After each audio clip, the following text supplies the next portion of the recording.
శ్రీ శివాయ గురవే నమ. శ్రీ మహాగణాధిపతయ నమ. శ్రీమదాంధ్ర మహాభారతం కవిత్రాయ విరచితం అనుశాసనిక పర్వం. కృతికర్త తిక్కన సోమయాజి. అమృతవర్షిణి ధారావాహిక 324వ రోజు తత్వదర్శిని కార్యక్రమానికి ఆధ్యాత్మిక ప్రవచకులు మీదికుండి చంద్రమౌళి రసజ్ఞులను ఆహ్వానిస్తూ, అయ్యా అనుశాసనిక పర్వానికి ఇది 2వ రోజు. నిన్నటి వరకు మనం దారిద్ర్య దుఃఖ నివారణ అయిన జపం ఏది, పరిపూర్ణ ఆశ్రయం ప్రసాదించే దైవం ఎవరు, ఎవరిని కొలవాలి, ఉత్తమ ధర్మం ఏది, ఉత్తమ జపం ఏది అసలు ఇత్యాది ప్రశ్నలు కర్మయోగుల ధర్మ సాధకుల తరుణోపాయంగా ప్రశ్నలుంటాయి ఈ అనుశాసనిక పర్వంలో. అంటే కర్మయోగులు, ధర్మ సాధకులు. అప్పుడు ఓం నమో భగవతే వాసుదేవాయ అంటూ ఆ జపం ఏదో నిన్నటి వరకు మనం స్మరించుకున్నాం. అంటే సర్వలోక ధ్రువాయ నమ సర్వలోకోద్భవ కరాయ. సర్వలోక ధ్రువాయ, లోకాలన్నింటినీ కూడా ధ్రువంగా ఉంచి కాపాడేది, తనలో లీనం చేసుకునేది స్వామి ఆయనయే. అటువంటి వాడు మాత్రమే పరమాత్మ. అలాగే సర్వలోకోద్భవకరాయ, ఆయన యొక్క ఉచ్ఛ్వాస నిశ్వాసాలతో మాత్రమే ఈ సృష్టి కొనసాగుతూ ఉంటుందని చాలా వివరంగా చెప్పుకున్నాం. అలాగే నమో విష్ణవే ప్రభ విష్ణవే, ఇది జపము. అంటే తెలుగుంట సూక్తుల నిధి అనుశాసనిక పర్వం. భీష్మ నిర్యాణంతో అనుశాసనిక పర్వం సంపన్నం అవుతుంది. అంటే ఎంతటి వీరుడో అంతటి కృష్ణ భక్తి కలిగినటువంటి వాడు భీష్ముడు. భీష్ముడు పరమాత్మ తత్వాన్ని గ్రహించినటువంటి అంతర్యోగి. రోగి కాదండి, యోగి, అంతర్యోగి. అంటే క్షేత్రజ్ఞ విభాగాన్ని ఎరిగి ఆచరించినటువంటి కర్మనిష్టాగరిష్ఠుడు భీష్ముడు. కాబట్టే స్వేచ్ఛామరణంగా ఉత్తరాయణంలో తగిన సమయానికి స్వయంగా కృష్ణుడే వచ్చి భీష్ముడి ఎదుట నిలచాడు. ఆ భాగ్యం ఎవరికి దక్కలేదు. తన్మయుడైపోయినాడు భీష్ముడు. స్తుతించాడు. సంకల్ప మరణం తన అధీనమే, ఎవ్వరికీ లేదండి స్వేచ్ఛామరణం, ఇచ్ఛామరణం. అయినా శ్రీకృష్ణుని అనుమతి కోరాడు. అవును, నేనే, అంతా నా చేతిలోనే ఉంది, ఏమీ లేని దానికే విర్రవిగే ఈ పాలనా వ్యవస్థలో ఎలా ఉన్నాడు భీష్ముడు, ఆయన స్థితిగతి ఏంటి, ఆయన జన్మ యొక్క వైశిష్ట్యం ఏంటి? గంగాతనయుడు, త్రిపథగామిని గంగ, శివుని యొక్క జటాజూటమును అలంకరించినది గంగ, విష్ణు పాదోద్భవి గంగ, ఆయన నారాయణుడు. ఇవి నారములనగా జలములు. పరమాత్మ యొక్క తత్వం గంగ. ఆ గంగకు జన్మించినటువంటి వాడు భీష్ముడు, శాంతనవుడు. దైవ సంకల్పమే సంకల్పం కదా. ఎందుకు చెప్పాల్సి వచ్చింది భీష్ముడు జన్మ? మీకు తెలవదనా? పూర్వం మన యొక్క కర్మలు ఎలా ఉన్నాయో మనకు తెలవదు. ఇకపై వచ్చే జన్మకైనా పునాదులు వేసుకోవాల్సిన అవసరం, బాధ్యత మనకున్నదా లేదా? ఓ మనిషి, వింటున్నావా? వింటే ఆలోచించవో కదా. అభిజాత్యాలు కూడదంటే కూడదు. గమనించ ప్రార్థన. ఎందుకని భీష్ముడు పరమాత్మను చిందించాడండి? స్వీయ రచనగా నుతి. త్రేతాగ్నిస్వరూపాయ మహావైద్య యజ్ఞేశ విశ్వానరాయ హుతాసన కర్మ బ్రహ్మస్వరూపాయ దాసోహం యజుర్వేదపతయే సర్వఫలప్రదాతాయ వ్యస్త సమస్తానాం వ్యాకృతీనాం గౌతమ అత్రి విశ్వామిత్ర భరద్వాజాదిర్షు సేవితే ధర్మరూప నమః.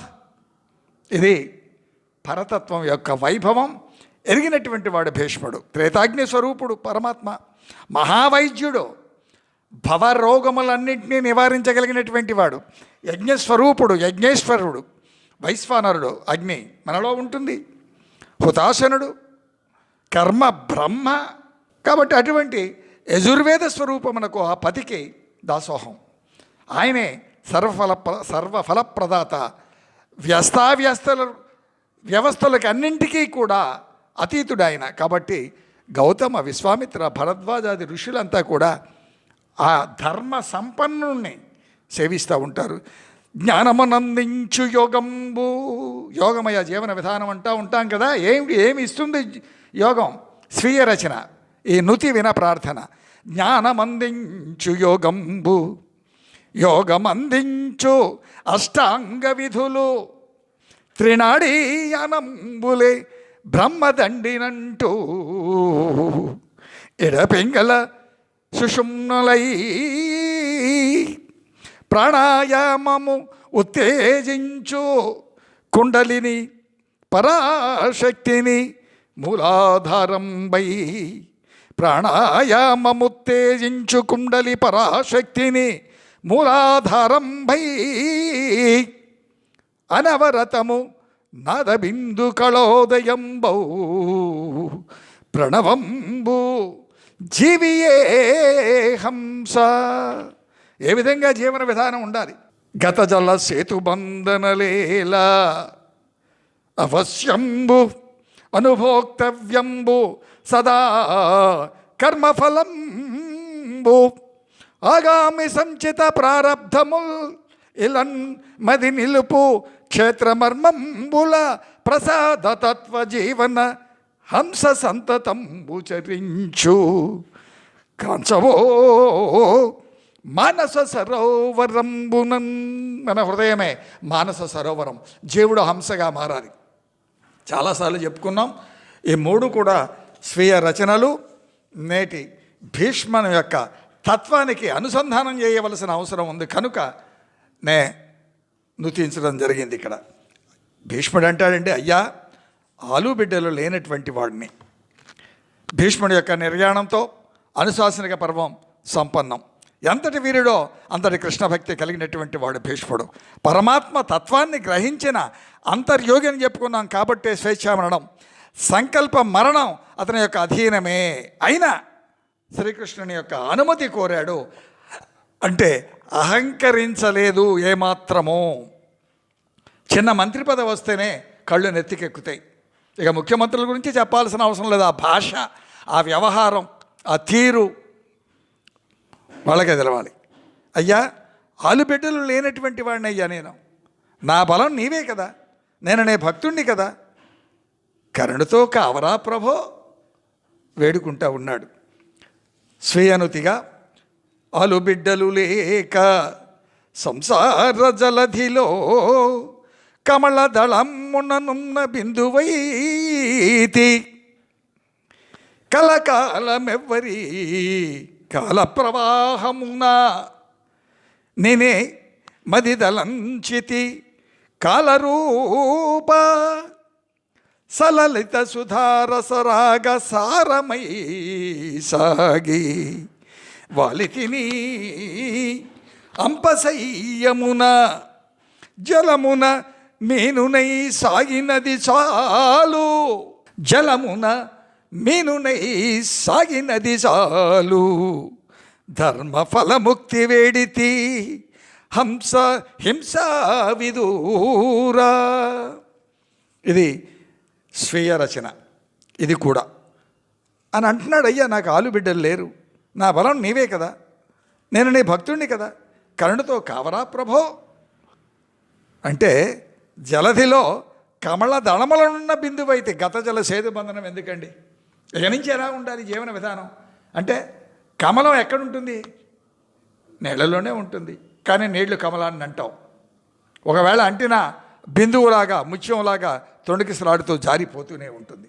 జీవన విధానంలో, జీవన స్రవంతిలో ప్రాప్తాప్రాప్తములన్నింటినీ కూడా ఆ విధంగానే స్వీకరించాలి కదా. కలకాలం ఎవరి కాల ప్రవాహమున ఎక్కడి నుంచి వచ్చాం, ఎక్కడికి వెళుతున్నాం?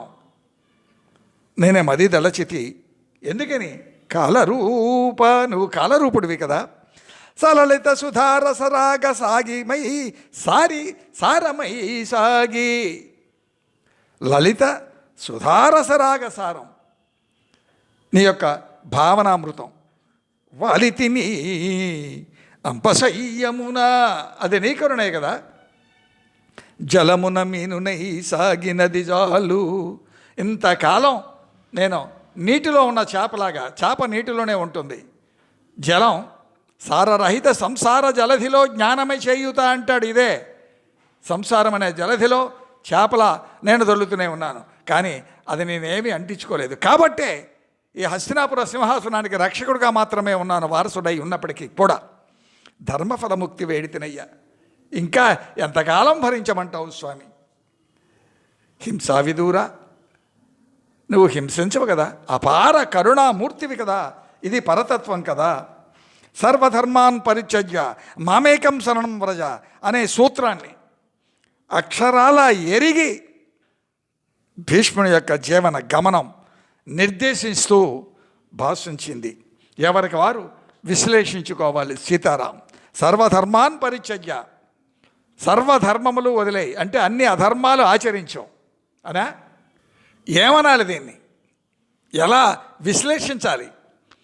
సర్వధర్మాన్ పరిత్యజ్య, ఇది చేస్తే ధర్మం, అది చేస్తే, ఇవన్నీ నీకెందుకయ్యా? కర్మఫలం అనుభవించే నిమిత్తంగా వచ్చావు.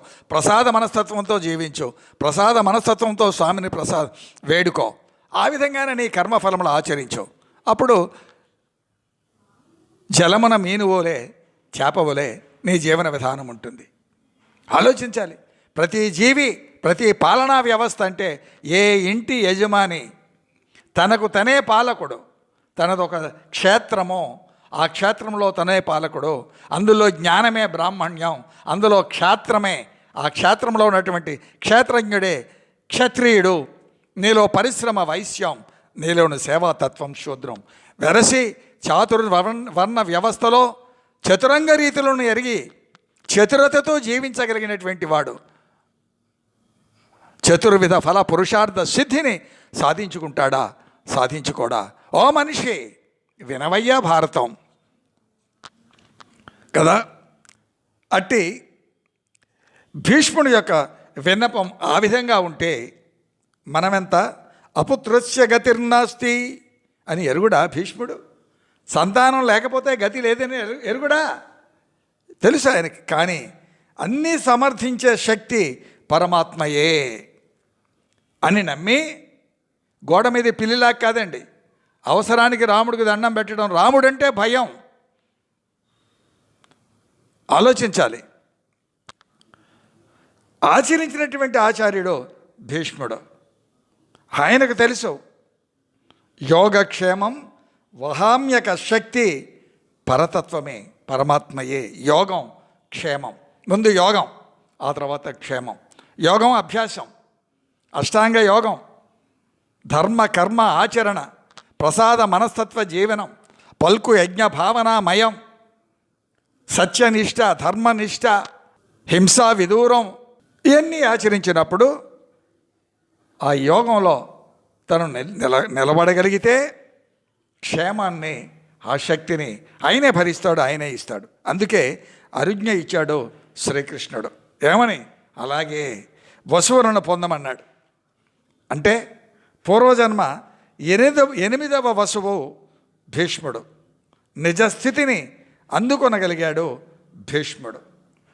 అంటే నిశిత శరశయ్యపై, అంపశయ్యపై, ఆ బాణాలపై పడి ఉన్న 58 రోజులు ఉన్నప్పటికీ ఉత్తరాయణం మాఘ శుక్ల అష్టమి భీష్ముని యొక్క ఇచ్ఛా జీవన యాత్ర సంపన్నం. శ్రీమద్ రమణ గోవిందో హరి. కాబట్టి వశిష్ఠుని శాపం కారణంగా 8వ వసువు దౌ లేదా ప్రభాసుడు దేవపుత్రునిగా, దేవవ్రతునిగా, గంగాసుతునిగా, ఇతను అసలు పేరు దేవవ్రతుడు, గంగాసుతుడు, భీష్మునిగా కారణజన్మునిగా భీష్ముడు భాషించాడు. కాబట్టి అంతటి కర్మనిష్ట గరిష్ఠుడు కనుకనే అంపశయ్యమై స్వేచ్ఛ మరణ వర ప్రసాది అయి స్వామిని వేడుకుంటూ ఉన్నాడు. శ్రీకృష్ణుని సంపూర్ణంగా ఎరిగి తేటపరిచినటువంటి జ్ఞాని భారతంలో భీష్ముడే. హిందువుల్లో 3 వర్గాల వారు. ఈనాటికి పితృతర్పణాలలో భాగంగా భీష్మునకు తర్పణాలు ఇవ్వటం ధర్మం. ఇస్తూ ఉన్నారు. అలా భీష్ముని యొక్క విశిష్టత చాటుతుంది కదా. ఇది అర్థకామ్యాలు త్యజించి అర్థం కామం వాటిని వదిలి ధర్మ ఆచరణ ఆచరించినటువంటి భీష్మ విశిష్టత అపూర్వ మహాయోగ భాషితం కదా. ఆలోచించాలి సీతారాం.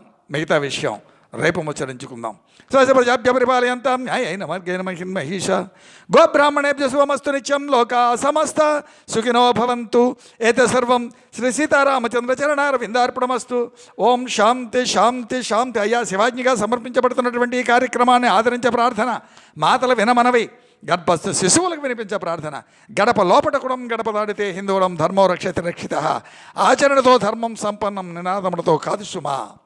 శ్రీరామ ఛానల్ను సబ్స్క్రైబ్ చేయ మనవి. విన్నవాళ్ళు స్పందించటం ప్రార్థన ధర్మం. విన మనవి. సీతారాం.